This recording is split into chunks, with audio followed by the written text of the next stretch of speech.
বুদ্ধিজীবী আছে আমাদেরকে বুঝায় এত জায়গা কই পাইব হুজুররা কয় আরে যদি বুঝাই ছাগল তবু বিজ্ঞানী তো বলতেছে দুনিয়ায় যেরকম গ্রাম পাড়োয়া ইউনিয়ন, ইউনিয়ন পাড়োয়া থানা, থানা পাড়োয়া জিলা, জিলা পাড়োয়া বিভাগ, বিভাগ পাড়োয়া দেশ, দেশ পাড়োয়া মহাদেশ, এরকম সৌরজগতে 100 কোটি মহাদেশ আছে।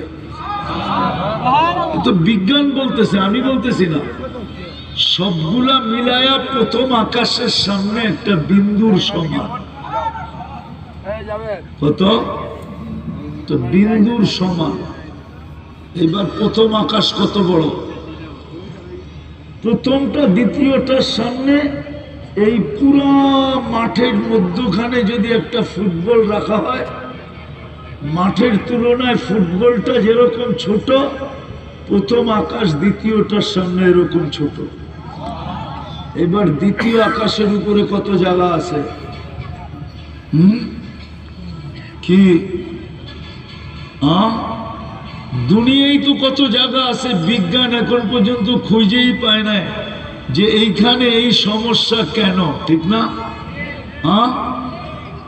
আছে না দুনিয়া এরকম জায়গা? বিজ্ঞান খুঁজে পায় না যে এইখানে এই সমস্যা কেন। কত জিনিসই তো দুনিয়ার এই মাটির উপরে বিজ্ঞানের চোখের অন্তরালে আছে। আমরা তো ছোটবেলাতে শুনে আসছি লালবাগ কিলার ভিতরে একটা সুরুং আছে যেটা গেট দিয়ে আটকানো, ওটার ভিতরে কাউকে যেতে দেয় না, কেউ গেলে আর ফেরত আসে না। কি আপনি শুনেন না?